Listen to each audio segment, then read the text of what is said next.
নমস্কার ফ্রেন্ডস, আমার YouTube channel steps towards ড্রিমে তোমাদের সকলকে স্বাগত জানাই। দেখো, আজকে আমি WB, SSC, group C, group D এবং রেলওয়ে গ্রুপ ডি এবং ডব্লিউবিপির একটা বেশ গুরুত্বপূর্ণ চ্যাপ্টার যার নাম হচ্ছে নাম্বার সিস্টেম, সে সম্পর্কে আলোচনা করার চেষ্টা করছি। তো দেখো, সর্বপ্রথম নাম্বার সিস্টেম বা সংখ্যা তত্ত্ব বলে জানতে গেলে আমাকে জানতে হবে কি না হোয়াট ইজ নাম্বারস। ঠিক আছে, নাম্বারস মানে সংখ্যা, অর্থাৎ সংখ্যাকে প্রধানত দুই ভাগে ভাগ করা যায়, একটা হচ্ছে বাস্তব সংখ্যা এবং একটা হচ্ছে কাল্পনিক সংখ্যা, অর্থাৎ ইংলিশে যাকে বলা হচ্ছে রিয়েল নাম্বার এবং কমপ্লেক্স নাম্বার। আচ্ছা, রিয়েল নাম্বার কি জিনিস? আমরা এতদিন পর্যন্ত যে সমস্ত সংখ্যা নিয়ে কাজ করেছি সেই সমস্ত সংখ্যাই হচ্ছে রিয়েল নাম্বার। যেমন দেখো, আমি যদি বলি 1, 2, -1, -2 বা 1-এর 2, 3-এর 4 বা দেখা গেল -2-এর 3, -5-এর 7 বা দেখা গেল তোমার 0.3 বা 1.3333 এরকম করে এগিয়ে যাচ্ছে, বা 1.3 পৌনপণিক বা পাই বা এই যে প্রত্যেকটা সংখ্যা, এই যতগুলো সংখ্যা নিয়ে আমরা এতদিন পর্যন্ত কাজকর্ম করেছি এই সমস্ত সংখ্যাই হচ্ছে কিনা বাস্তব সংখ্যা। তো তাহলে আমার প্রশ্ন আসবে, আচ্ছা কাল্পনিক সংখ্যা বা কমপ্লেক্স নাম্বারটা কি জিনিস? আচ্ছা, কমপ্লেক্স নাম্বার হচ্ছে সেটাই যেখানে আমার √(-1) থাকবে। আচ্ছা, রুট মানে বর্গমূল কি? যদি আমরা বলি √(4) = কত, তাহলে আমরা খুব সহজেই বলে দেবো +-2, কারণ +2 × +2 = 4 and -2 × -2 also = 4। কিন্তু যদি আমি বলি আচ্ছা √(-1) কত, তাহলে দেখো যদি আমি +1 করি তাও হচ্ছে না, কারণ +1 × +1 রুট মানে কি? রুট মানে হচ্ছে একটা সংখ্যাকে ডবল বার গুণ করা। দেখো √4 এর মানটা আমি যদি 2 করি তাহলে 2 × 2 = 4 হচ্ছে। আবার দেখো √4 এর মান যদি আমরা -2 বলি তাহলে -2 × -2 also = 4 হচ্ছে। তার মানে সুতরাং 4 এর বর্গমূল +-2 হবে, কিন্তু √(-1) তার বর্গমূল কত না, তার বর্গমূল আমরা জানি না। তো সুতরাং সেটাকে আমি ধরে নিচ্ছি কিনা ইমাজিনারি, অর্থাৎ আই দ্বারা প্রকাশ করা হয়। এই সংখ্যাটাকে বলা হচ্ছে কাল্পনিক সংখ্যা। যেমন রুটের মধ্যে যদি -4 থাকে তাহলে আমরা একে লিখতে পারবো কত, √4 × √-1। আচ্ছা, √4 এর বর্গমূল কত না, +-2 × √(-1) = কত না, আই। তো এটাই হচ্ছে কিনা পিওরলি ইমাজিনারি। তো সুতরাং এটাকে বলা হচ্ছে কিনা কমপ্লেক্স নাম্বার। আশা করি জিনিসটা বুঝাতে পারলাম। এবার দেখো, রিয়েল নাম্বারকে দুই ভাগে ভাগ করা যায়, একটা রেশনাল নাম্বার, একটা ইরেশনাল নাম্বার, অর্থাৎ একটা মূলত সংখ্যা আর একটা অমূলত সংখ্যা। মূলত সংখ্যা কাকে বলে? যে সমস্ত সংখ্যাগুলোকে p/q আকারে প্রকাশ করা যায় যেখানে q টা ≠ 0, তাকে বলা হচ্ছে কিনা মূলত সংখ্যা। আচ্ছা, একটা কথা বলে রাখবে, আচ্ছা p/q মানে কি? যে কোনো সংখ্যা, যেমন দেখো আমি এখানে কিছু কিছু সংখ্যাকে লিখেছি, যেমন 2-এর 3, 5-এর 7, 3-এর 4, দেখো সব p/q আকারে প্রকাশ করা যাচ্ছে। আচ্ছা, যদি 1 কে বলি তাহলে 1 কে আমি লিখতে পারি কত না, 1/1। আচ্ছা, যদি 0 বলি তাহলে 0 কে আমরা লিখতে পারবো কত না, 0/1। 0/0 হয় না, ঠিক আছে? 0/0 মানে আনডিফাইন্ড, 0/1। অর্থাৎ সমস্ত সংখ্যাকে আমরা এই যে সংখ্যাগুলো লিখেছি সেই সমস্ত সংখ্যাকে আমরা কি করতে পারছি না, p/q আকারে প্রকাশ করতে পারছি। যেখানে অবশ্যই মনে রাখবে q টা ≠ 0। যদি q টা = 0 হয়ে যায় তাহলে কি হবে না, q টা = 0 হয়ে গেলে তখন এটা আনডিফাইন্ড হয়ে যাবে। ঠিক আছে? তো পরবর্তী যেটা আছে সেটা হচ্ছে ইরেশনাল নাম্বার। আচ্ছা, ইরেশনাল নাম্বার বা অমূলত সংখ্যা কাকে বলে না, যে সমস্ত সংখ্যাকে p/q আকারে প্রকাশ করা যায় না তাকে বলা হচ্ছে ইরেশনাল নাম্বার। যেমন দেখো এর মান হচ্ছে কত না, 2.237। আচ্ছা, যেমন পাই মানে আমরা সবাই অনেকে জানি 22/7, কিন্তু না, 22/7 না, পায়ের মানটাকে আমরা আমাদের ক্যালকুলেশনের সুবিধার্থে 22/7 ধরে নিই। তাহলে পায়ের মানটা কত না, 3.14159 দিয়ে ডট করে এগিয়ে যাচ্ছে। এই 2.236 এগুলো এগিয়ে যাচ্ছে, এগুলো কখনোই কোনো শেষ হচ্ছে না। ঠিক আছে? তো এগুলো হচ্ছে সব কি না, ইরেশনাল নাম্বার বা অমূলত সংখ্যা। আচ্ছা, যদি আমি আরও একটা অমূলত সংখ্যার এক্সাম্পল দিই, যেমন দেখো আমি একটা এক্সাম্পল দিলাম √2 বা √3 বা √7, এই যে সমস্ত সংখ্যাগুলো এগুলো সবই হচ্ছে কিনা অমূলত সংখ্যা। আচ্ছা, √2 এর মান কত না, √2 এর মান আমাকে মনে রাখতে হবে 1.414। আচ্ছা, √3 এর মান কত? √3 এর মান হচ্ছে 1.732। আচ্ছা, √5 এর মান কত? √5 এর মান 2.236। আচ্ছা, √10 এর মান কত? √10 এর মান 3.162। দেখো এই জিনিসগুলো আমরা অবশ্যই মনে রেখে দেবো, পায়ের মান, এর মান, √2 এর মান, √3 এর মান, √5 এর মান, √10 এর মান, কারণ আমাদের ম্যাথমেটিক্যাল এক্সাম্পল করানোর সময় অনেক ক্ষেত্রে কাজে লাগবে। ঠিক আছে? তো এগুলো তখন ক্যালকুলেশন করতে অসুবিধা হবে, তো আমরা একদম মুখস্থ রেখে দেবো যাতে আমাদের অঙ্ক করতে পরবর্তীকালে কোনো সমস্যা না হয়। এবার দেখো একটা জিনিস আছে, আচ্ছা আরও অমূলত সংখ্যা আছে যেমন যার মধ্যে কোনো রেকারিং হবে না। রেকারিং মানে কি? আবৃত দশমিক যখন আমি ডেসিমাল ফ্র্যাকশন পরে বোঝাবো তখন আমি একবারটি বলবো, তাও এখানে হালকা করে বলে রাখছি। যেমন 1.12, 112, 1112, ঠিক আছে? এরকম করে যদি এগিয়ে যাচ্ছে তাহলে দেখো এর মধ্যে কোনো রেকারিং বা আবৃত দশমিক হচ্ছে না, তার মানে এটাও হচ্ছে কিনা অমূলত সংখ্যা। ঠিক আছে? তাহলে দেখো অমূলত সংখ্যা সম্পর্কে আমি ডিটেলস আলোচনা করে দিলাম। এবার আমরা আসি কিনা রেশনাল নাম্বারকে দুই ভাগে ভাগ করা যায়, একটা হচ্ছে ইন্টিজার আর একটা ফ্র্যাকশন। ইন্টিজার মানে কি না, পূর্ণ সংখ্যা, আর ফ্র্যাকশন মানে কি না, ভগ্নাংশ। আচ্ছা, পূর্ণ সংখ্যা কাকে বলে না, যেগুলো একদম পুরোপুরিভাবে গোটা সংখ্যা আছে সেগুলোকে বলা হচ্ছে পূর্ণ সংখ্যা। আর ফ্র্যাকশন কাকে বলছে না, যেগুলোকে বাই দিয়ে লেখা যায়, অর্থাৎ উপরে থাকে লব আর নিচে থাকে হর। ঠিক আছে? লবের ইংলিশ নাম হচ্ছে নিউমারেটর আর হরের ইংলিশ নাম হচ্ছে ডিনোমিনেটর। ঠিক আছে, ইংলিশটা মনে রাখতে পারো যারা তোমাদের পরবর্তীকালে কাজে লাগতে পারে। ঠিক আছে, একটা হচ্ছে লব এবং হর দ্বারা প্রকাশ করা যায়, তখন তাকে বলা হচ্ছে ফ্র্যাকশন। এবার দেখো ভগ্নাংশকে প্রধানত 3 ভাগে ভাগ করা যায়। একটা হচ্ছে প্রকৃত ভগ্নাংশ, একটা অপ্রকৃত ভগ্নাংশ, একটা মিশ্র ভগ্নাংশ। অর্থাৎ একটা হচ্ছে পারফেক্ট ফ্র্যাকশন, একটা ইমপারফেক্ট ফ্র্যাকশন, একটা মিক্সড ফ্র্যাকশন। পারফেক্ট ফ্র্যাকশন কাকে বলছে? যেখানে উপরের সংখ্যাটা ছোট হয়, নিচের সংখ্যাটা বড় হয়। যেমন দেখো 2/3, 5/7, এগুলো হচ্ছে সব কি না প্রকৃত ভগ্নাংশ। অপ্রকৃত মানে কি? ঠিক এর উল্টো, অর্থাৎ লবটা বড় হবে, হরটা ছোট হবে। অর্থাৎ যেমন 3/2 বা 7/5, এগুলো হচ্ছে কি না অপ্রকৃত ভগ্নাংশ। আর মিশ্র ভগ্নাংশ মানে কি? যখন অপ্রকৃত ভগ্নাংশ অর্থাৎ উপরেরটা বড় হবে, নিচেরটা ছোট হবে, তখন আমরা কি করব? যেটাকে ভাগ করতে পারবো। তো সুতরাং দেখো 3/2 আছে, 2 এখানে 3 লিখলাম, 2 একে 2, 2 এর পর 3 1, তখন লিখবো আমরা কত না 1 পূর্ণ 1/2।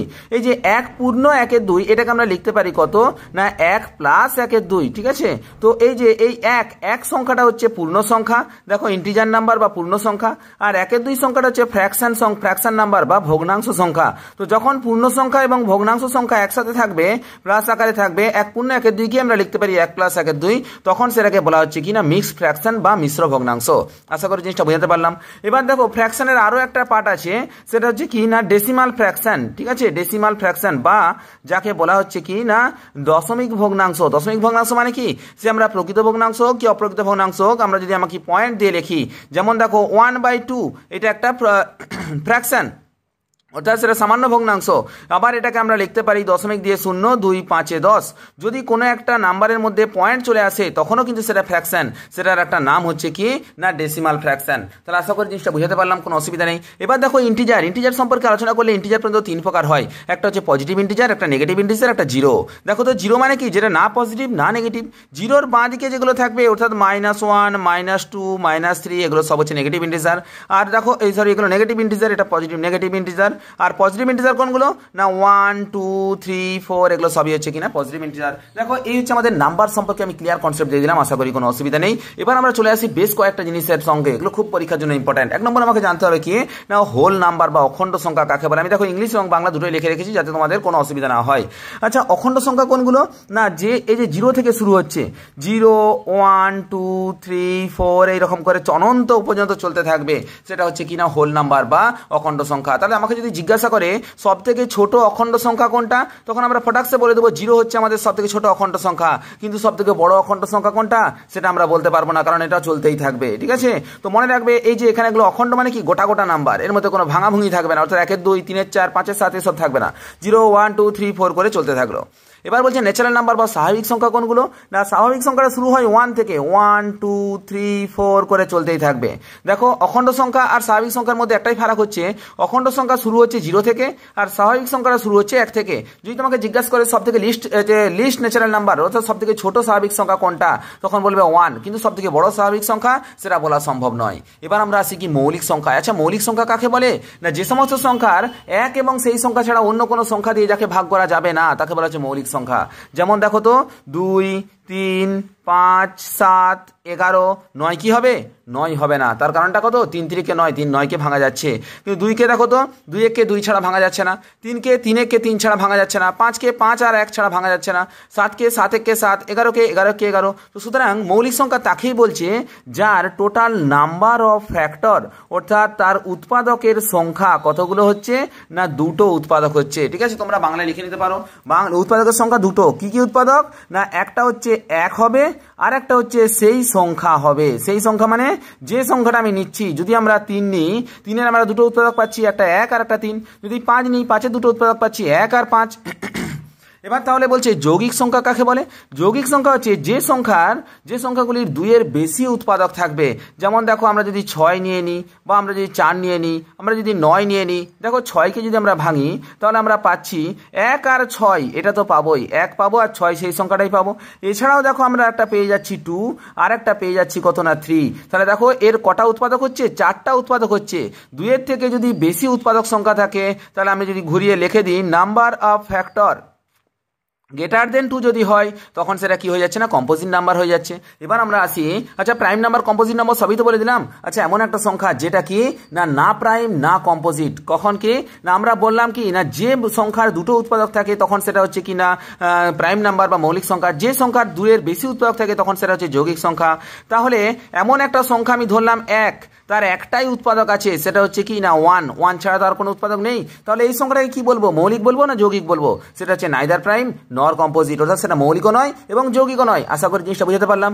আগের বার ওই যে তোমার প্রাইমারি ইন্টারভিউ ছিল, ইন্টারভিউ একজনকে কোশ্চেন করেছিল যে এক সংখ্যাটা কি মৌলিক সংখ্যা না যৌগিক সংখ্যা, উনি বলেছিলেন যে কি না এক সংখ্যাটা যৌগিকও নয় মৌলিকও নয়। তো তাকে সঙ্গে সঙ্গে কোশ্চেন করা হয়েছিল কেন নয়। দেখো এটা তো সবাই জানে যে নয়, কিন্তু কেন নয়, তো তখন সেটাই বলে দেওয়া হবে যে যে সমস্ত সংখ্যার দুটো উৎপাদক থাকে তাকে বলা হচ্ছে মৌলিক সংখ্যা, আর যে সমস্ত সংখ্যার দুইয়ের বেশি উৎপাদক থাকে তাকে বলা হচ্ছে যৌগিক সংখ্যা।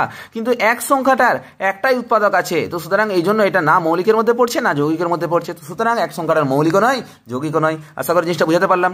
এবার আমরা জানি যেটা সেটা হচ্ছে অড নাম্বার। অড নাম্বার মানে কি যে সমস্ত সংখ্যাগুলো 2 দ্বারা বিভাজিত নয় বা 2 দ্বারা ভাগ করা যায় না তাদেরকে বলা হচ্ছে অড নাম্বার। যেমন দেখো 1, 3, 5, 7, 9, 11, 13 এগুলো সবই হচ্ছে অড নাম্বার। আর ইভেন নাম্বার কাকে বলছে? যেগুলো 2 দ্বারা ভাগ করা যায়, যেমন 2, 4, 6, 8, 10, 12 এগুলো সবই হচ্ছে কি নাম্বার না ইভেন নাম্বার। আশা করি জিনিসটা বুঝতে পারলাম। আচ্ছা এবার একটা জিনিস ভালো করে ভাবো তো, যেগুলো 2 এর গুণিতক সব হচ্ছে ইভেন, যেগুলো 2 এর গুণিতক নয় সেগুলো সবই হচ্ছে কিনা অড, আমরা জানি। এবার একটা খুব ইন্টারেস্টিং জিনিস আছে, দুটো অড সংখ্যার মধ্যে মাইনাস করো। দেখো আমি যদি বলি অড মাইনাস অড, অর্থাৎ দুটো অড 1 মাইনাস অড 2 বলে দিলাম, দুটো অড নাম্বার বা দুটো বিজোড় সংখ্যার মধ্যে যদি আমরা মাইনাস করি তাহলে সেটা কি হয়ে যাবে না একটা ইভেন নাম্বার হয়ে যাবে। দেখো তুমি 9 আর 1 মাইনাস করো 8 হয়ে যাচ্ছে, 13 সাথে 3 মাইনাস করো 10 হয়ে যাচ্ছে, 13 মাইনাস 9 করো 4 হয়ে যাচ্ছে, অর্থাৎ প্রত্যেকটা সংখ্যায় কি হয়ে যাচ্ছে না ইভেন নাম্বার হয়ে যাচ্ছে।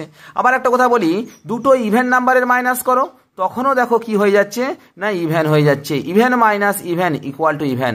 যেমন দেখো 6 minus 2 4 even number, 12 minus 4 8 even number, 10 minus 4 6 even number. তো সুতরাং দুটো ইভেন নাম্বারের মধ্যে মাইনাস করো বা দুটো অড নাম্বারের মধ্যে মাইনাস করো সেটা কি হয়ে যাচ্ছে ইভেন নাম্বারই হচ্ছে।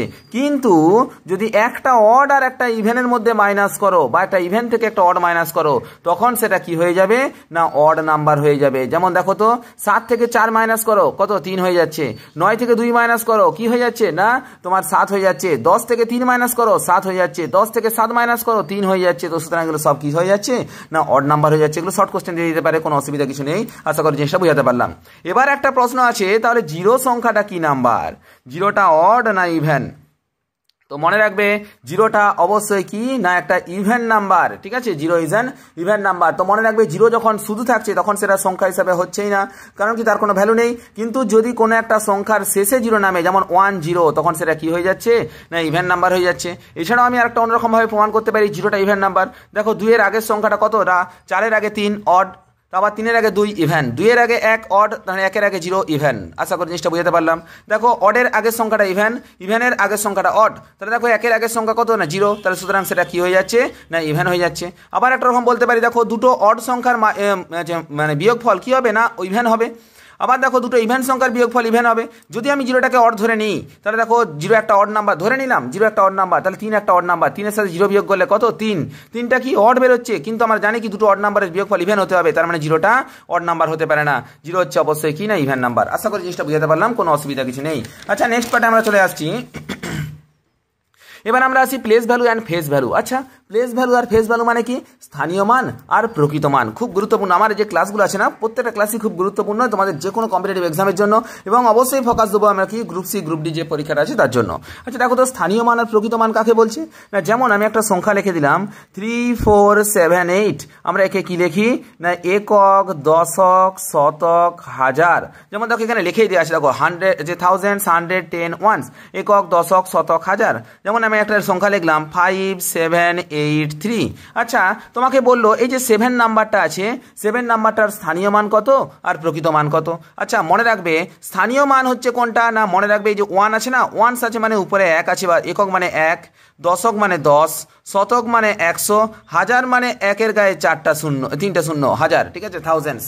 এবার দেখো তাহলে মনে রাখবে তার স্থানীয় মান কত, স্থানীয় মান হচ্ছে যে 7 উপরে 100 আছে, সাথে সাথে 100 গুণ করে দাও, তার মানে কত হয়ে গেল 700। তো এটাই হচ্ছে কি না এটা হচ্ছে স্থানীয় মান, ঠিক আছে, বা যাকে ইংলিশে বলছে প্লেস ভ্যালু। আর যেটা ফেস ভ্যালু বা প্রকৃত মান মানে কি 7 মানে কি 7 বোঝাচ্ছে, তো সুতরাং এই 7ই হচ্ছে তার প্রকৃত মান। আশা করি জিনিসটা বুঝাতে পারলাম। আরও একটা লজিক বলে দিচ্ছি, যদি তোমাকে যে কোনো একটা সংখ্যা বলে, সাপোজ বলে দিল 8-এর স্থানীয় মান আর প্রকৃত মান কত, দেখো বাঁ দিকের সংখ্যাগুলো সব আমি আউট করে দেবো। এই যে 8 আছে না, 8 লিখলাম আর তারপরের সংখ্যাতে 0 লিখে দিলাম, তার মানে কত হয়ে গেল না 80 হয়ে গেল। সেই 80 হচ্ছে তার স্থানীয় মান, আর প্রকৃত মান হয় কি না শুধু 8। আশা করি জিনিসটা বুঝতে পারলাম। এই হচ্ছে স্থানীয় মান আর প্রকৃত মান। এবার দেখো একটা পরীক্ষার জন্য খুব গুরুত্বপূর্ণ জিনিস পড়াচ্ছি, একটা প্রাইম নাম্বার বা মৌলিক সংখ্যা। মৌলিক সংখ্যা কাকে বলে বললাম, মৌলিক সংখ্যার ফিচার্স বললাম, এগুলো তো পরীক্ষায় পড়বে না। পরীক্ষায় ফট করে বলে দেবে 1 থেকে 25 পর্যন্ত টোটাল মৌলিক সংখ্যার সংখ্যা কটা, তুমি কি পরীক্ষার সময় গুনতে থাকবে, তখন সময় চলে যাবে। তো এই জন্য আমি কি করবো না একদম লজিক্যালি মুখস্থ রেখে দেবো, 1 থেকে 25 পর্যন্ত আমি গুনে নিলাম। 1 থেকে 100 পর্যন্ত মৌলিক সংখ্যা কটা, তুমি পরীক্ষার হলে গুনতে থাকবে 1 2 1 3 5, ঠিক আছে, যদিও একটা তোমার কি না মৌলিক সংখ্যা না, ঠিক আছে। তাহলে সব থেকে ছোট মৌলিক সংখ্যা কোনটা না 2 হচ্ছে সব থেকে ছোট মৌলিক সংখ্যা। আর সব থেকে ছোট যৌগিক সংখ্যা কোনটা, দেখো তো আমরা যদি এখান থেকে কাউন্ট করি 1 2 3 4 5, 1টা কি মৌলিকও নয় যৌগিকও নয়, তাহলে 1টা আউট। 2টা কি না 2টা হচ্ছে মৌলিক সংখ্যা। 3টা কি 3টাও হচ্ছে মৌলিক সংখ্যা। 4টা কি 4 হচ্ছে যৌগিক সংখ্যা। তোমাকে যদি জিজ্ঞাসা করে সব থেকে ক্ষুদ্রতম মৌলিক সংখ্যা কোনটা, তখন বলবে 2। আর তোমাকে যদি জিজ্ঞাসা করে সব থেকে ক্ষুদ্রতম যৌগিক সংখ্যা কোনটা, তাহলে পাচ্ছি কত না 4। আশা করি জিনিসটা বুঝাতে পারলাম। এবার দেখো মৌলিক সংখ্যা 1 থেকে 25 পর্যন্ত টোটাল কটা মৌলিক সংখ্যা আছে না 9টা। 25 থেকে 50 পর্যন্ত কটা মৌলিক সংখ্যা আছে 6টা। আর 50 থেকে 100 পর্যন্ত টোটাল কটা মৌলিক সংখ্যা আছে না 10টা। টোটাল কটা হচ্ছে 9 6 15 আর 10-এ 25টা মৌলিক সংখ্যা আছে। এটা আমি কেন এরকম করে লিখলাম, 1 থেকে 100 ডাইরেক্ট লিখে দিতে পারতাম। তো মনে রাখবে তোমাকে পরীক্ষার সময় আমি দেখেছি 3 রকম কোশ্চেন দেয়, বলে দিল 1 থেকে 25 পর্যন্ত কতগুলো মৌলিক সংখ্যা আছে, বা বলে দিল 1 থেকে 50 পর্যন্ত কতগুলো মৌলিক সংখ্যা আছে, বা বলে দিল 1 থেকে 100 পর্যন্ত কতগুলো মৌলিক সংখ্যা আছে, বা বলে দিল 50 থেকে 100 পর্যন্ত কতগুলো মৌলিক সংখ্যা আছে। তো আমরা এইভাবে যদি মনে রাখি 1 থেকে 25 9টা, 25 থেকে 50 6টা, আর 50 থেকে 100 10টা, টোটাল কটা না 9 6 15 10-এ 25টা মৌলিক সংখ্যা আছে। তো আশা করি জিনিসটা বুঝাতে পারলাম, কোনো অসুবিধা কিছু নেই। এবার আর একটা অঙ্ক পড়ে পরীক্ষায়, সব থেকে স্মলেস্ট 3 ডিজিটের প্রাইম নাম্বার কত, খুব গুরুত্বপূর্ণ। অর্থাৎ 3 অঙ্কের সব থেকে ক্ষুদ্রতম মৌলিক সংখ্যা কত। আচ্ছা এটা আমি তোমাদেরকে কমেন্টে লিখতে বললাম, ঠিক আছে, তোমরা কমেন্টে লিখে জানাবে 3 অঙ্কের সব থেকে ক্ষুদ্রতম মৌলিক সংখ্যা কত, আমি পরের দিন বলে দেবো। পরবর্তী যেটা আছে সেটা হচ্ছে কো প্রাইম নাম্বার। আচ্ছা কো প্রাইম নাম্বার কাকে বলা হয় না পারস্পরিক মৌলিক। পারস্পরিক মৌলিক মানে হচ্ছে যে কোনো দুটো সংখ্যা নেব, তাদের মধ্যে কোনো কমন ফ্যাক্টর থাকবে না, অর্থাৎ তাদের মধ্যে কোনো তাদের গোসাগুটা এক হবে। যেমন দেখো আমি একটা সংখ্যা নিলাম 4 আর একটা সংখ্যা নিলাম 9। দেখো আমরা জানি 4 সংখ্যাটা কিন্তু যৌগিক সংখ্যা, 9 সংখ্যাটাও যৌগিক সংখ্যা, কিন্তু আমি যখন এদেরকে আমি গোসাগু করার চেষ্টা করব, গোসাগু বা গ্রেটেস্ট কমন ডিভাইজার কাকে বলা হয় না এমন একটা সংখ্যা এখানে বসাতে হবে যেটা 4 এবং 9 দুটো দ্বারা ডিভিজিবল হবে। আচ্ছা দেখো তো এখানে 1 ছাড়া অন্য কোনো সংখ্যা বসাতে পারবো না যেটা 4 দ্বারা ভাগ করা যাবে, 2 দিয়ে 9 দ্বারা ভাগ করা যাবে, ঠিক আছে। যেমন দেখো যদি 2 বসাই 2 দুগুণে 4, কিন্তু 9টা ভাগ করা যাচ্ছে না। যদি 3 বসাই 3 3-কে 9, কিন্তু 4টা ভাগ করা যাচ্ছে না। তো সুতরাং এখানে শুধু 1 বসবে, 1 4 4 1 9 9। দুটো সংখ্যা বা 2 বা ততোধিক সংখ্যা যদি গোসাগু 1 হয়, ঠিক আছে, অর্থাৎ আমি বাংলায় বলে দিচ্ছি গোসাগু, ইংলিশে যাকে বলা হচ্ছে জিসিডি বা গ্রেটেস্ট কমন ডিভাইজার বা এইচসিএফ হাইয়েস্ট কমন ফ্যাক্টর, ঠিক আছে, যদি ইকুয়াল টু 1 হয়ে যায় তখনই সেটাকে কি বলবো না কো প্রাইম নাম্বার বা পারস্পরিক মৌলিক সংখ্যা। আশা করি জিনিসটা বুঝাতে পারলাম। এবার দেখো আমরা যদি আমি 3টে সংখ্যা নিই 4 9 আর 15, সেটাও দেখো কি না এদের মধ্যে কোনো রকম কোনো মিল পাচ্ছি না। দেখো 3 দ্বারা 3 5 15, 3 3-কে 9, কিন্তু 4টা মিলছে না। সুতরাং এদের মধ্যেও এখানে এমন একটা সংখ্যা নামাবো যে সংখ্যা দ্বারা 3টেই ডিভিজিবল হবে, দুটো ডিভিজিবল হলে হবে না। তাহলে সেক্ষেত্রেও এদের এখানে কি না গোসাগু হচ্ছে 1, তার মানে এরাও হচ্ছে পরস্পর কো প্রাইম নাম্বার বা পারস্পরিক মৌলিক সংখ্যা। এবার দেখো কয়েকটা অঙ্ক করে দিচ্ছি। 2 অঙ্কের এবং 3 অঙ্কের সংখ্যার সংখ্যা কত। আচ্ছা তোমাকে এরকম যদি বলে দেয় আচ্ছা টোটাল নাম্বার অফ 2 ডিজিটের নাম্বার, অর্থাৎ কি 2 অঙ্কের কতগুলো সংখ্যা আছে তোমাকে বলে দিল পরীক্ষার সময়, তো তুমি তখন গুনতে থাকবে 2 অঙ্কের সংখ্যা শুরু কত থেকে না 10 থেকে শুরু, একদম শেষ কতই না 99 শেষ। অনেক ক্ষেত্রে যেটা বেশিরভাগ সময় ভুল করে দেয়, কত করে দেয় না 10 থেকে শুরু 99 শেষ, 99 থেকে 10 মাইনাস করে দিল 89 করে দিল, ব্যাস অ্যান্সার ভুল হয়ে গেল, ঠিক আছে। তাহলে মনে রাখবে 10 থেকে শুরু হচ্ছে 99 পর্যন্ত, তো সুতরাং 10 সংখ্যাটাকে তো ধরতে হবে। আমি যদি বলি 10 থেকে 15 কটা সংখ্যা হচ্ছে, 5টা সংখ্যা না 6টা সংখ্যা, দেখো তো 10, 11, 12, 13, 14, 15 কটা সংখ্যা হচ্ছে? 6টা সংখ্যা হচ্ছে না? তো সেরকম একই জিনিস এখানে 89টা নাম্বার হচ্ছে না? 89 প্লাস 1 ইকুয়াল টু 90টা নাম্বার। তো দেখো এইটা একটা লজিক আছে, আমি তোমাদের খুব সহজে বলে দিচ্ছি। যখন তোমাকে বলবে 2 অঙ্কের সংখ্যার সংখ্যা কতগুলি, তখন তুমি এক কাজ করবে যে 2 অঙ্কের বৃহত্তম সংখ্যা কত? 99। তার থেকে 1 অঙ্কের বৃহত্তম সংখ্যা কত? 9, সেটা মাইনাস করে দাও, তখন কত হয়ে গেল? না 90। তো সুতরাং 90টা সংখ্যা হয়ে গেল। একই রকম করে 3 অঙ্কের সংখ্যার সংখ্যা কত? আচ্ছা 3 অঙ্কের বৃহত্তম সংখ্যা কত? 3 অঙ্কের বৃহত্তম সংখ্যা 3টে 9। তার থেকে 2 অঙ্কের বৃহত্তম সংখ্যা কত? না 2টো 9 মাইনাস করে দাও, তার মানে টোটাল সংখ্যা কতগুলো হচ্ছে? না 900টা। এইভাবে আমরা ফাটাকসে অ্যান্সার বের করে নিতে পারবো। আশা করি চেষ্টা বুঝতে পারলাম। এবার দেখো unit digit concept. Unit digit concept খুব গুরুত্বপূর্ণ আমাদের পরীক্ষার জন্য।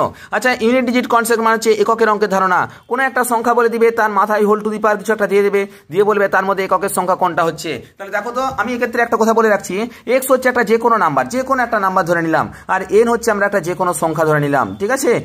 যখন তোমাকে বলবে এই যে কোনো একটা সংখ্যা হোল টু দি পাওয়ার কোনো একটা সংখ্যা, যেমন আমি লিখে নিলাম এখানে 24 two the power 973, 24 two the পাওয়ার 973, এর তোমাকে বললো এককের অঙ্কটা কত হবে।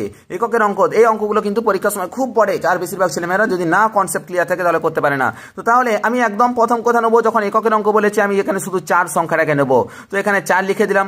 উপরে যে 973 সংখ্যাটা আছে না, ওকে আমাকে কি করতে হবে? না 4 দ্বারা ডিভাইড করতে হবে। তো দেখো এত বড় সংখ্যাটাকে 4 দ্বারা ডিভাইড করতে যাব না, শুধু কি করবো না লাস্ট 2 ডিজিট যেটা আছে সেই লাস্ট 2 ডিজিটটাকে আমি 4 দ্বারা ভাগ করব।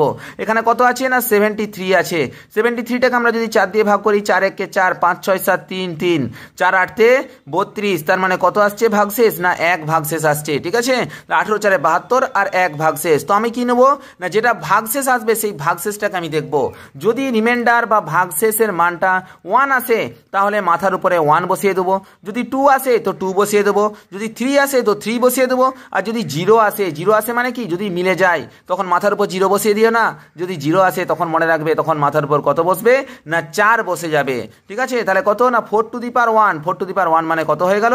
না 4 হয়ে গেল। তার মানে তার ইউনিট ডিজিট কত? না 4। কত সুন্দর সহজভাবে আমি করে দিলাম অ্যান্সারটা। আশা করি জিনিসটা বুঝতে পারলাম। এবার দেখো কয়েকটা অঙ্ক নিয়ে এসেছি এখানে। এককের অঙ্ক কোনটি? তাহলে দেখো এখানে এককের অঙ্কটা বের করতে বলেছে। এখানে কত লেখা আছে? 17 to the power 1999 plus 11 to the power 1999 minus 7 to the power 1999। তাহলে আমার ফার্স্ট কাজ কি? এই যে দেখো সবারই লাস্টে 99 আছে, আমার ফার্স্ট কাজ হচ্ছে আমি 99কে 4 দ্বারা ভাগ করবো। ফটাকসে 4 দুগুণে 8, 8 9 1 9, 4 4 16, 17 18 19, মানে কত ভাগশেষ আসছে? না আমার ভাগশেষ আসছে 3। তাহলে দেখো তো এবার কত লেখা আছে? না এখানে আমার ইউনিট ডিজিট আছে 7, মানে 7 to the power 3 plus 1 to the power 3 minus 7 to the power 3। আচ্ছা 7 টু দি পাওয়ার 3 মানে কত? 7 গণিত 7 গণিত 7, 7 আর 7 গুণ করলাম, কত আসছে? 49 ইন্টু 7। তুমি কি 49কে 7 দিয়ে গুণ করবে? কিচ্ছু করবে না। আমার কি দরকার? শুধু এককের অঙ্ক দরকার। তো এককের অঙ্ক বাদ দিয়ে যখনই এক্সট্রা অঙ্ক চলে আসবে সেটাকে আমি কি করে দেবো? না আউট করে দেবো। 9 ইন্টু 7, 9 7 কত আসছে? 63। আমি এককের অঙ্ক বাদ দিয়ে বাকি অঙ্ক আউট করে দিলাম, মানে কত আসছে? না শুধু 3। তার মানে এর ভ্যালুটা কত আসলো? না 3 আসলো। প্লাস 1 কিউব, 1 কিউব মানে কত? 1 গণিত 1 গণিত 1, তার মান কত? না 1 মাইনাস 7 কিউব, এই তো বের করলাম 3। দেখো তো প্লাস 3 মাইনাস 3 কেটে গেল, তার মানে অ্যান্সার কত হয়ে গেল? 1। ফটাকসে আমরা অ্যান্সার বের করে দিতে পারবো, কোনো অসুবিধা কিছু নেই। পরবর্তী অঙ্কটা আছে, দেখো লেখা আছে এককের অঙ্ক কোনটি? 55 টু দি পাওয়ার 725। আমি তখনই এক কাজ করবো, এখানে কত আছে? না 5 আছে। টু দি পাওয়ার এই যে 25কে আমরা 4 দিয়ে ভাগ করবো, 4 6 24, ভাগশেষ থাকছে কত? না 1 প্লাস 3 টু দি পাওয়ার এখানে দেখো 10, লাস্টে কত সংখ্যা আছে? শুধু দুটো সংখ্যাকে নেবো, 10 4 দুগুণে 8, মানে ভাগশেষ থাকছে কত? না 2 প্লাস 2 টু দি পাওয়ার, দেখো এখানে লাস্টে 2 আছে, হোল টু দি পাওয়ার 53 আছে। দেখো 53কে যখন করবো 4 13 52, মানে ভাগশেষ থাকছে কত? না 1, ঠিক আছে। 4 13 52 দিয়ে 1 53, মানে 5 টু দি পাওয়ার 1 মানে 5, 3 স্কোয়ার মানে 3 3 9, প্লাস 2 1 2, মানে কত? 9 10 11, 11 5 16, 16 হচ্ছে কত? না 6, কারণ আমার কি শুধু ইউনিট ডিজিট দরকার। দ্যাট মিনস অপশন যে আমার যে 6 আছে, 6 হচ্ছে আমাদের কারেক্ট অ্যান্সার। আচ্ছা নেক্সট অঙ্কে চলে যাই। কি বলা আছে দেখো, 1 থেকে 99,999 পর্যন্ত মৌলিক সংখ্যাগুলির গুণফলের এককের অঙ্ক কত? আচ্ছা এটা তোমাদেরকে হোমওয়ার্ক দিয়ে রাখলাম, যদি না করতে পারো আমি পরের দিন করে দেবো। আচ্ছা দেখো, আর যদি কেউ করতে পারো তাহলে কমেন্টে অ্যান্সার জানাবে। 1 থেকে 99,999 পর্যন্ত যতগুলো মৌলিক সংখ্যা আছে, সমস্ত মৌলিক সংখ্যা যদি আমরা গুণ করি, গুণ করলে গুণফলের যে এককের অঙ্কটা হবে সেই এককের অঙ্কটা কত হবে? এটা তোমাদের জন্য হোমওয়ার্ক দেওয়া থাকলো। আচ্ছা পরবর্তী অঙ্কটা যেটা লেখা আছে 3 to the power 25 plus 3 to the power 26 plus 3 to the power 27 plus 3 to the power 28 3.8 রাশিটি কত দ্বারা বিভাজ্য, এই সংখ্যাটা কত দ্বারা বিভাজ্য সেটা আমাকে লিখতে হবে। আচ্ছা দেখো তো 3 কটা আছে, এখানে 25টা, এখানে 3 আছে 26টা, এখানে 3 আছে 27টা, এখানে 3 আছে 28টা, তার মানে কত না 25টা 3 আমার এমনিতেই কমন চলে যাচ্ছে। 25টা 3 যদি কমন চলে যায় এখানে কত না 1 থাকলো। এখানে দেখো কটা আছে, কটা 3 আছে, 26টা 3 আছে, তার মধ্যে 25টা কমন চলে যাচ্ছে, মানে একটা 3 এখানে পড়ে থাকলো। আচ্ছা এখানে কটা 3 আছে, 3 টু দি পাওয়ার 27, মানে 27টা 3 আছে, তার মধ্যে 25টা 3 যদি কমন চলে যায় আর 3 স্কোয়ার পড়ে থাকলো। আচ্ছা দেখি এখানে কটা না 28টা 3 আছে, তার মধ্যে 25টা চলে যাচ্ছে, মানে কত 3 টু দি পাওয়ার 3 পড়ে থাকলো। তাহলে দেখো তো 3 to the power 25 into 1 plus 3 plus 3 square মানে কত 9, 3 এর কিউব মানে কত 3 3 9 3 27, তার মানে দেখো তো কত হচ্ছে 27 আর 3 30, 30 আর 10 40, তার মানে কত 3 টু দি পাওয়ার 25 ইন্টু 40। এবার দেখো তাহলে এই সংখ্যাটা কত দ্বারা বিভাজ্য হবে সেটা আমাকে দেখতে হবে। এবার সর্বপ্রথম দেখো 3 টু দি পাওয়ার 25 আছে, তাহলে দেখো 11 দ্বারা কি ডিভিজিবল হবে, 11 দ্বারা কখনোই ভাগ করা যাবে না। আচ্ছা 16 দ্বারা ভাগ করতে গেলে কি না 4 4 16, 4টা দ্বারাই মিলে গেল, কিন্তু বাকি আরেকটা 4 কোথায় যাবে, আরেকটা 4 তো মিলবে না। আচ্ছা 25 দ্বারা যদি ভাগ করতে যাই, দেখো 25 দ্বারাও ভাগ করা যাচ্ছে না, কারণ 5 8 40, একটা 5 এক্সট্রা হয়ে যাচ্ছে আর একটা 5 আসছে না। কিন্তু দেখো 30 দ্বারা যদি আমরা দেখি, এখানে 3 এর তো ছড়াছড়ি, 3 টু দি পাওয়ার 25, মানে একটা 3কে আমি আলাদা করতেই পারি, 3 to the power 25 into 3 to the power 24 into 40কে লিখতে পারি 4 10 40, তাহলে দেখো তো 3 10 30 আসছে, তো 30 সংখ্যাটা আসছে, তার মানে কি না অপশন ডি হচ্ছে আমাদের কারেক্ট অ্যান্সার। খুব গুরুত্বপূর্ণ অঙ্ক। পরবর্তী যেটা লেখা আছে 7 to the power 95 minus 3 to the power 58 এর এককের অঙ্ক কত, তাহলে দেখো তো এর একক স্থানীয় অঙ্কটা বের করতে বলেছে। 7 টু দি পাওয়ার 95, তার মানে কি আমি এটাকে এই যে 95টাকে আমি কি করব না 2 দিয়ে 4 দিয়ে ভাগ করে দেবো। 4 দিয়ে যদি আমরা ভাগ করে দিই তাহলে কত পাচ্ছি না 95কে যদি আমরা 4 দিয়ে ভাগ করি, 4 দুগুণে 8, 8 9 1 5 7 3 12 13 14 15, মানে কত না 3 আসছে, মানে 7 টু দি পাওয়ার 3 আসলো। মাইনাস 3 টু দি পাওয়ার দেখো 58 আছে, 58টাকে আমরা যদি 4 দিয়ে ভাগ করে দিই, 4 একে 4, 4 5 1, 4 4 16 17 18 2, মানে 3 টু দি পাওয়ার 2 চলে আসছে আমার কি না ভাগ শেষ। তাহলে আমরা দেখা গেল 7 টু দি পাওয়ার 3 মানে কত না 7 into 7 into 7 minus 3 to the power 3 মানে কত 3 টু দি পাওয়ার 2 মানে কত 3 ইন্টু 3। আচ্ছা 7 ইন্টু 7 কত 7 7 49, শুধু 9 নেবো, 9 ইন্টু 7 9 7 63, 3 নেবো, 3 মাইনাস 9, এই যে এখানটায় অনেকে ভুল করে দেয়, 3 মাইনাস 9 ইকুয়াল টু অনেকে বলে করে দেয় কত না 6, কিন্তু না, একটা জিনিস মনে রাখবে, এই যে সংখ্যাটা এটা শুধু একক স্থানীয় অঙ্ক। কোনো একটা বড় সংখ্যা আছে যার এককের অঙ্কটা কত আছে না 3 আছে, তার আগে অনেক সংখ্যা আছে, আর এই যে এটা মাইনাস 9 আছে, মানে আরও একটা নিচে একটা সংখ্যা আছে যার একক স্থানীয় অঙ্কটা শুধু কত আছে না 9 আছে। এদের মধ্যে আমাকে মাইনাস করতে বলেছে, যদি মাইনাস করি তাহলে কত হয় না দেখো আমরা 9 থেকে 13 করি, 9 এর পর 10 11 12 13, 4 দিতে হাতে থাকে 1, ওই 1 দিয়ে আগের অঙ্কগুলো মাইনাস করব। আমার যেহেতু আগের সংখ্যাগুলো লাগে না বা প্রয়োজন নেই, তার জন্য আমি আগের সংখ্যাগুলো লিখলাম না, শুধুমাত্র আমি কি নিয়ে আসলাম না ইউনিট ডিজিট নিয়ে আসলাম। তাহলে দেখো অনেকেই তাহলে অ্যান্সার কত হচ্ছে না 4 হচ্ছে, অপশন এ হচ্ছে আমাদের কারেক্ট অ্যান্সার। অনেকেই কি করে দেবে, এটা 3 মাইনাস 9 মানে কত 9 থেকে 3 বিয়োগ করে দেবে 6 দিয়ে অপশন বি কারেক্ট করে দেবে, কিন্তু না এটা কখনোই হবে না, এই জিনিসটা সবসময় মাথার মধ্যে রাখবে। পরবর্তী যে অঙ্কটা আছে সেটা দেখো একক স্থানীয় অঙ্ক কত হবে, আমাকে একক স্থানীয় অঙ্কটা বের করতে বলেছে। 499 তার ফ্যাক্টোরিয়াল দেওয়া আছে। আচ্ছা হোয়াট ইজ ফ্যাক্টোরিয়াল, ফ্যাক্টোরিয়াল মানে কি, ফ্যাক্টোরিয়াল মানে হচ্ছে সেটা সেই সংখ্যা থেকে আমরা গুণ করতে থাকবো কতক্ষণ পর্যন্ত না যতক্ষণ পর্যন্ত না 1 হচ্ছে। যেমন আমি যদি বলি এক্সাম্পল দিচ্ছি ফ্যাক্টোরিয়াল 5, ফ্যাক্টোরিয়াল 5 মানে কত না 5 ইন্টু 4 ইন্টু 3 ইন্টু 2 ইন্টু 1, এই হচ্ছে আমার কি ফ্যাক্টোরিয়াল। আচ্ছা দেখো তো ফ্যাক্টোরিয়াল 99 আছে, 99 ফ্যাক্টোরিয়াল মানে কত না 99 গণিত 98 গণিত 97 গণিত এরকম করে গুণ করতে করতে কত দূর আসবে না 3 2 1 1 পর্যন্ত আমি গুণ করব। আচ্ছা সব সময় প্রশ্ন আসবে আচ্ছা স্যার এতগুলো গুণ কি করে করব, তো দেখো তো এখানে আমার একটা সংখ্যা তো আসবে 5 ইন্টু 4 ইন্টু 3 ইন্টু 2 ইন্টু 1 করে দিলাম। দেখো তো এই যে 5 সংখ্যাটা একটা আছে আর 2 একটা সংখ্যা আছে, 5-এর সাথে 2 গুণ করলে কত হয়ে যাচ্ছে 10, 10-এর একক স্থানীয় অঙ্ক কত 0, 0-র সাথে তুমি যাই গুণ করো না কেন তখন কি হয়ে যাবে না 0 হয়ে যাবে। দ্যাট মিনস অপশন এ হচ্ছে আমাদের কারেক্ট অ্যান্সার। এগুলো ট্রিকি অঙ্ক, ঠিক আছে, কেউ অতটা গুণ করতে পারবে কখনোই পারবে না। দেখো এখানে 5 একটা সংখ্যা আছে, 2 একটা সংখ্যা আছে, 5 ইন্টু 2 ইকুয়াল টু কত 10, 10 মানে কি 10-এর 0 নামছে, এবার 0কে তুমি যে কোনো সংখ্যা দিয়ে গুণ করো না কেন সেটা কি হয়ে যাবে না 0 হয়ে যাবে। দেখো পরবর্তী অঙ্ক লেখা আছে, দেখো 2464 হোল টু দি পাওয়ার 1793, তাহলে আমরা কি করবো না একক স্থানীয় অঙ্কটা নেবো 4 টু দি পাওয়ার 93 আছে, 93কে আমরা 4 দ্বারা ভাগ করবো, তাহলে কত হচ্ছে দেখো তো 4 দ্বারা আমরা যদি ভাগ করে দিই তাহলে কত 4 দুগুণে 8 8 9 1 বা 13 4 3 12 মানে 12 1, তার মানে ভাগশেষ কত আসছে না 1 আসছে, তোমরা ভাগ করে নেবে। ইন্টু দেখো এখানে কত আছে 5, 5 টু দি পাওয়ার কত না 17, 17কে আমরা আবার 4 দিয়ে ভাগ করবো, 4 4 16 মানে ভাগশেষ কত থাকছে না 1, ক্রস এটা কত না 1, 1 টু দি পাওয়ার যাই থাকুক না কেন 1 টু দি পাওয়ার 491 থাকুক যাই থাকুক 1 এর হোল টু দি পাওয়ার যাই থাকুক না কেন সেটা কত হবে না 1 হয়ে যাবে। আচ্ছা দেখো 4 টু দি পাওয়ার 1 মানে 4, 5 টু দি পাওয়ার 1 মানে 5, 1 টু দি 1 মানে 1, 4 5 20 একে 20 মানে সেই কত হয়ে গেল না শূন্য হয়ে গেল, তার মানে একক স্থানীয় অঙ্ক শূন্য, অপশন এ হচ্ছে আমাদের কারেক্ট অ্যান্সার। পরবর্তী অঙ্কটা লেখা আছে দেখো তো, একক স্থানীয় অঙ্ক বের করতে বলেছে 3 × 38 × 537 × 1256 ইকুয়াল টু কত।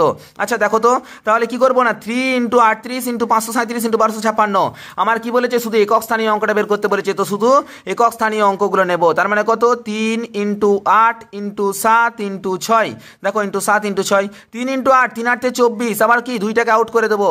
আবার দেখো 4 এর সাথে 7 গুণ করবো, 4 সাথে কত না 28, আবার দুইটাকে আউট করে দেবো। এই 8 এর সাথে 6 গুণ করবো, 8 × 6 ইকুয়াল টু কত না 48, আবার 4টাকে আউট করে দেবো। তার মানে কত না 8 হচ্ছে আমাদের কারেক্ট অ্যান্সার, অপশন ডি হচ্ছে আমাদের কারেক্ট অ্যান্সার। পরবর্তী দেখো লেখা আছে একক স্থানীয় অঙ্ক কোনটা, 32 two the power 32 two the পাওয়ার 32। তাহলে দেখো এই যে এই অঙ্কগুলো একটু ঝামেলা করে দেবে। আচ্ছা 32 two the power 32 two the পাওয়ার 32, আমি সর্বপ্রথম কি করব না এই যে এই 32টাকে নেব। আচ্ছা এই 32টা যদি নিই তাহলে 32 টু দি পাওয়ার 32 যা আছে এটাকে আমি 4 দিয়ে ভাগ করব। আচ্ছা 32কে আমরা যদি 4 দিয়ে ভাগ করে দিই তাহলে কত আসছে 4 8 32, কত শূন্য হয়ে যাচ্ছে। ভাগশেষ যদি শূন্য হয়ে যায় মাথার উপরে কত নামাতে হয় না 4 নামাতে হয়, মাথার উপরে 4 নামাতে হয়। ভাগশেষ শূন্য নামলে শূন্য নামে না, কিন্তু এক ভাগশেষ 1 থাকলে 1 নামবে, 2 থাকলে 2 নামবে, 3 থাকলে 3 নামবে, 4 থাকলে এই শূন্য থাকলে 4 নেমে যাবে। এখন যদি বলো স্যার 5 থাকলে, আচ্ছা দেখো 4 দিয়ে ভাগ করছে মানে কি ভাগশেষ অবশ্যই 4 এর থেকে ছোট হবে, 5 তো হতে পারে না। যদি এখানে 5 থাকে তখন আবার 4 কে 4 খাওয়ানো যাবে, ঠিক আছে। তাহলে দেখো এবার আমি আবার কি করবো না ইউনিট ডিজিটটা নেবো, 3 কে আউট করে দিলাম।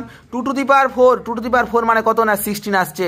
তাহলে 32 টু দি পাওয়ার কত হয়ে যাচ্ছে না 16 হয়ে যাচ্ছে। আবার দেখো 16কে আমরা কি করব না 4 দিয়ে ভাগ করব, 4 4 16, দেখো মিলে যাচ্ছে, 4 4 16 মিলে যাচ্ছে, মানে কত না 2 টু দি পাওয়ার কত আসছে না 4 আসছে। 2 টু দি পাওয়ার এটা দেখো মিলে যাচ্ছে মানে 0 0 মানে আবার কত না 4, 2 টু দি পাওয়ার 4 মানে কত 2 দুগুণে 4 দুগুণে 8 দুগুণে 16, 16 মানে কত না ভাগশেষ আমার রিমাইন্ডার টার্ম আসছে 6। আশা করি জিনিসটা বুঝাতে পারলাম। তো এই হচ্ছে ব্যাপার, এরকম করে আমরা একটা একটা করে ছেড়ে ছেড়ে ছেড়ে ছেড়ে দিয়ে আমরা অ্যান্সারগুলো খুব সুন্দর করে নিতে পারবো। তবে একটা কথা মনে রাখবে যে যখন আমরা 4 দ্বারা ভাগ করব তখন কিন্তু সিঙ্গেল ডিজিটকে ভাগ করব না। এই যে এখানে 32 আছে, অনেকে বলবে স্যার আমি শুধু 2কে ভাগ করে দেবো, না এখানে ইউনিট ডিজিট নেওয়া যাবে না। 4 দ্বারা ভাগ করতে গেলে অবশ্যই ডবল ডিজিট থাকা জরুরি আছে, ডবল ডিজিট থাকতেই হবে। 4 8 32, তখন আবার ভাগশেষ 0 আসছে। আর তুমি যদি শুধু সিঙ্গেল ডিজিট নিয়ে নাও 2 নিয়ে নাও তাহলে দেখো 4 এর 4 0 0 মানে তখন 2 ভাগশেষ হয়ে যাচ্ছে, তো সেটা তো হবে না। তাহলে দেখো একই রকম করে 2 টু দি পাওয়ার 4, অনেকে বলবে স্যার 2 দুগুণে 4 দুগুণে 8 দুগুণে 16, শুধু 6টা নিয়ে নেবো, না যখনই আমি 4 দ্বারা ভাগ করার প্রশ্ন আসবে তখন আমাকে কত না ডবল ডিজিটটাই নিতে হবে, 4 4 16। তখন কত হলো না যেহেতু আমার ভাগশেষ 0 হয়ে গেল, তো সুতরাং এখানে কত না টু দি পাওয়ার 4 লিখলাম, মানে অ্যান্সার 6 হচ্ছে আমাদের কারেক্ট অ্যান্সার। আচ্ছা পরবর্তী একটা অঙ্ক লেখা আছে একক স্থানীয় অঙ্ক 7 to the power 105 equal to কত। আচ্ছা 105 তার মানে 7 হলো, এখানে 0 5 দুটো সংখ্যা নেবো, কত না 0 আর 5, তাকে যখন 4 দিয়ে ভাগ করবো 0 এর কোনো মানে নেই, তাহলে 4 1 4 ভাগশেষ কত হলো 1, 7 টু দি পাওয়ার 1 মানে 7, দ্যাট মিন্স অপশন বি হচ্ছে আমাদের কারেক্ট অ্যান্সার, ঠিক আছে। দেখো তোমাদেরকে আজকের ক্লাসে এই যে তোমাদের এই যে জিনিসটা করালাম তার মধ্যে নাম্বার সম্পর্কে ক্লিয়ার কনসেপ্ট দিয়ে দিলাম, ফুল কনসেপ্ট দিয়ে দিলাম নাম্বার সম্পর্কে, এবং তার সাথে সাথে আমি তোমাদের ইউনিট ডিজিট কনসেপ্ট সম্পর্কে পুরো ক্লিয়ার কনসেপ্ট, এবং তার সাথে সাথে বেশ কিছু অঙ্ক করে দিলাম। পরের ক্লাসে আমি কিন্তু ফ্যাক্টর নিয়ে আসবো, খুব গুরুত্বপূর্ণ মারাত্মক ট্রিক সম্পর্কিত বেশ কিছু অঙ্ক নিয়ে আসবো, অবশ্যই আমার সাথে থাকো, আশা করি খুব ভালো লাগবে। এবং এই সমস্ত অঙ্কগুলো যে কোনো পরীক্ষার জন্য কম্পিটিটিভ এক্সামের জন্য খুবই গুরুত্বপূর্ণ। তো দেখো আরো একটা কথা বলে রাখি যে এই যে জিনিসগুলো দিলাম, যে দুটো আমি হোমওয়ার্ক দিলাম, অবশ্যই তোমরা পারলে কমেন্ট বক্সে জানাও। নমস্কার, জয় হিন্দ, দেখা হচ্ছে পরের ভিডিওতে।